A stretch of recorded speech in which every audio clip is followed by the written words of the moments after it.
తక్కువ ఇన్వెస్ట్మెంట్ లో ఒక ఇండస్ట్రీ స్టార్ట్ చేయాలనుకునే వారికి మంచి అవకాశం. మన విజయవాడలో P3 exhibition plastic packaging and printing వారి బిజినెస్ ఎక్స్పో. ఇందులో 2 లక్షల నుండి బిజినెస్ ఎలా స్టార్ట్ చేయాలి, ఇండస్ట్రీ మెటీరియల్స్, వాటి కాస్ట్, అన్ని వివరాలు తెలియజేస్తారు. మరిన్ని వివరాలకు జూలై 11 నుండి 13 వరకు జరిగే P3 ఎగ్జిబిషన్ ఎక్స్పో విజిట్ చేయండి. SS convention Vijayawada 11 AM to 7 PM. ప్రవేశం ఉచితం.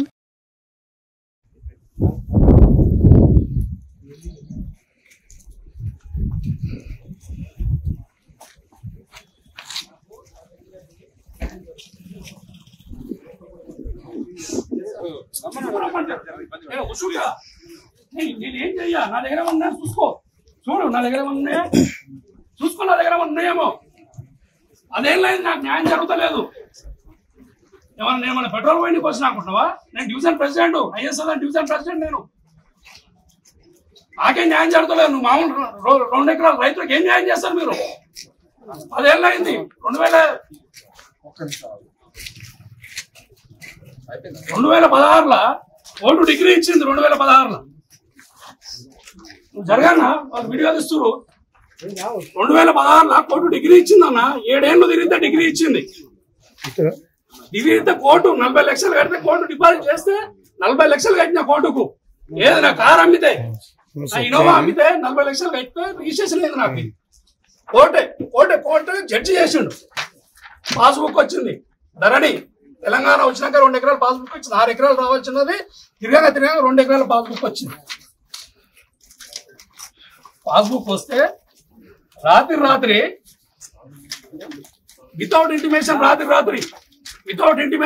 రాత్రి నాకు ఇంటిమేషన్ లేకుండా 70-90 ఎకరాలు అమయ్ కుమార్, దొంగనా కొడుకు అమయ్ కుమార్. ఇంకా బాధితులు 100 మంది. మన బాధితులు ఇంట్లో ఉన్న కూడా 20 మంది ఉండొచ్చు. మన బాధితులు రాత్రి నాకు వితౌట్ నోటీసు నా పేరు మీద లేకుండా ఎక్కించి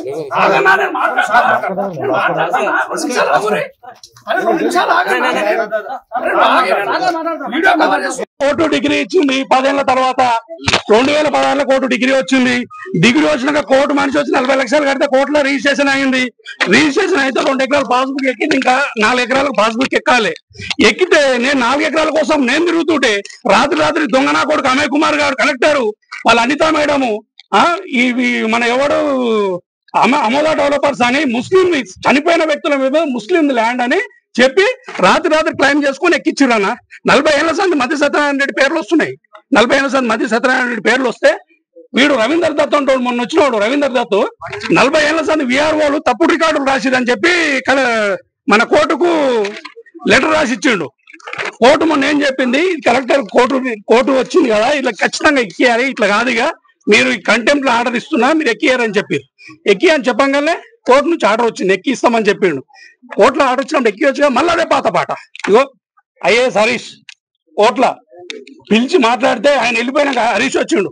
ఇట్లా ఎట్లా ఎక్కిరిచ్చారు 90 ఎకరాల భూమి ఎట్లా ఎక్కిచ్చారు అంటే, లేదు మాదే తప్పు, మేము ఇది 90 ఎకరాల భూమిని మేము ఇలా పేరు మీద చేస్తామని చెప్పి ఆర్డర్ 2 ఏళ్ళు అయింది. హరీష్ రావు ఆర్డర్ వచ్చి 2 years. మద్ది భాగ్యమ్మ, మద్ది వెంకటమ్మ, మద్ది శ్రీకాంత్ రెడ్డి 90 ఎకరాలు రాత్రి కొడుకులు వితౌట్ నోటీస్ నాకు ఇప్పుడు ఈయన నోటీస్ ఇచ్చిండు. మరి వితౌట్ నోటీస్ ఎట్లా ఎక్కిస్తారన్నా? నోటీస్ ఇవ్వాలి కదా. మీరే ధరణి చేసింది. ఓనో రాత్రి తలకాయలు తీసుకొని పెడతారు. ఇదేనా ఇంతకుముందు ఉందా ఈ అన్యాయం?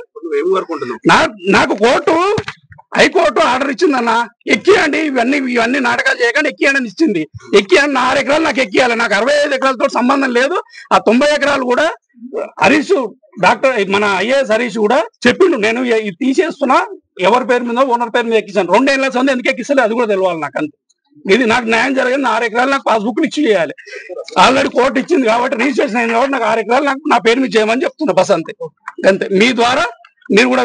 మీ ద్వారానే న్యాయం జరుగుతుందని వచ్చిన. అంతేగాని ఆల్రెడీ నేను దొంగనన్నట్టు వీళ్ళు వచ్చి అంత ఇడికెళ్ళి వచ్చి లేదు.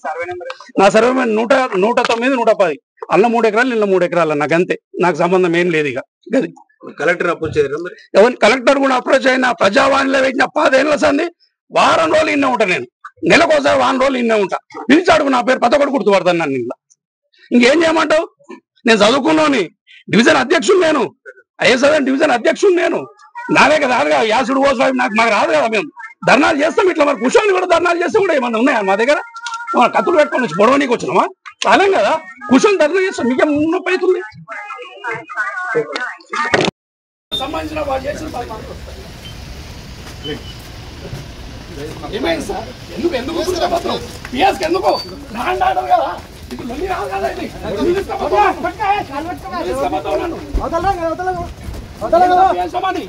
ఏంతో పిఎస్మని తీసుకుపోతున్నావు నువ్వు? అవును, నిరసన ఎట్లా తెలపాలి? పెట్రోల్ పంప్ తో తెలపాలా?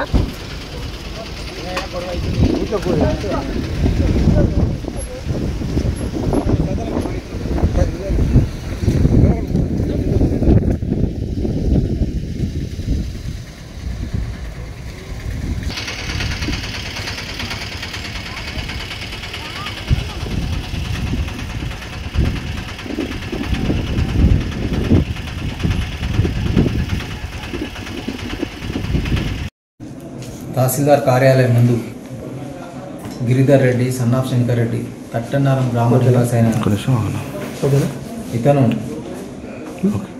అతని పని కావట్లేదు అని చెప్పేసి నిరసన తెలపడానికి వచ్చాడు.